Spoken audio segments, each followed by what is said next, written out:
सा मुंह लेकर रह गई। कोई चिट्ठी आई है, माँ जी तुमसे पढ़वाना चाहती है, बस इसलिए बुला रही हैं। मुंह टेढ़ा करके तनुजा मंजरी का मजाक बनाती हुए कहती है, अनपढ़ कहीं की।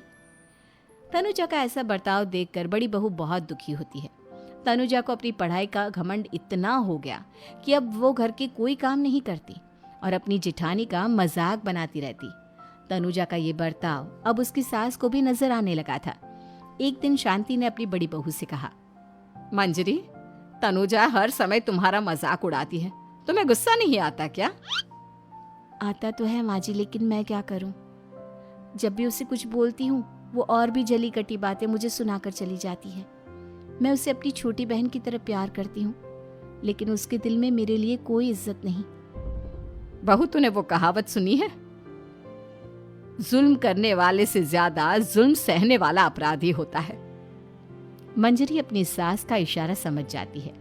वो अपनी देवरानी को सबक सिखाने की ठान लेती है और एक दिन शांति अपनी दोनों बहुओं के साथ बैठी थी तो शांति अपनी बड़ी बहू से पूछती है, अरे बहू, शाम होने को है, कुछ सोचा है क्या बनेगा खाने में? माँ जी, मेरे तो सर में बहुत दर्द है आज। मेरी प्यारी देवरानी ही कुछ अंग्रेजी खाना बनाकर खिलाएगी। सुना है पढ़े लिखे लोग अंग्रेजी खाना बहुत अच्छा बनाते हैं, क्यों तनुजा? इतना कहकर मंजरी अपनी सास की ओर देखकर मुस्कुरा दी। तनुजा अपनी तारीफ सुनकर बहुत खुश हो गई। इतने में शांति कहती है, यह तो सच बात है छोटी बहू, ये तो मैंने भी सुना है। हम भी पक गए हैं बड़ी बहू के हाथ का खाना खा खा कर। तनुजा, तुम्हारी माँ भी तो तुम्हारे खाने की बहुत तारीफ करती हैं। आज हमें भी खिला दो कुछ अच्छा सा बनाकर। शांति की बात सुनकर छोटी बहू और आसमान पर चढ़ गई, पर उसे ये कहाँ पता था कि उसकी सास और जेठानी उसे सबक सिखाना चाहती हैं। तनुजा अपनी तारीफ सुनकर खुश तो बहुत होती है, पर सोचने लगती है, मुझे तो कैसा भी खाना बनाना नहीं आता। अब मैं क्या करूंगी? अगर मैंने इनको सच बता दिया तो मेरी सारी इज्जत मिट्टी में मिल जाएगी। अरे छोटी बहू, क्या सोच रही हो?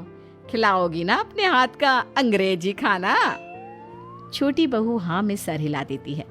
अचानक से उसके दिमाग में एक आइडिया आता है।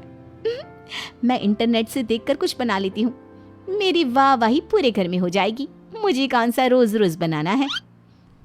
माँ जी, आज आप सबको ऐसा खाना खिलाऊंगी, ऐसा खाना खिलाऊंगी कि... इतने में शांति छोटी बहू की टांग खींचते हुए कहती है कि पता नहीं कैसा खाना खिलाओगी। ए ऊपर वाले, हमारी रक्षा करना।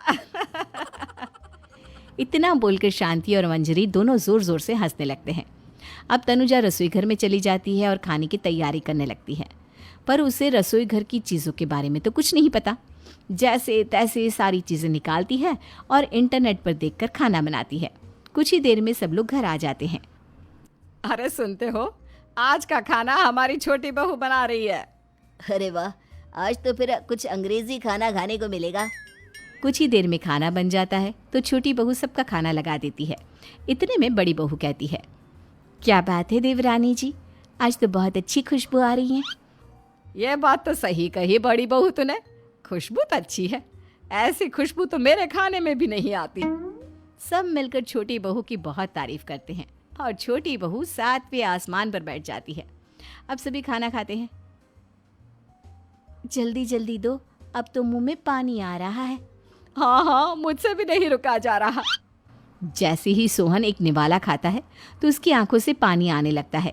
ये देखकर शांति सोहन से पूछती है, क्या हुआ जी, खाना इतना अच्छा बना है कि आंखों से पानी आ गया?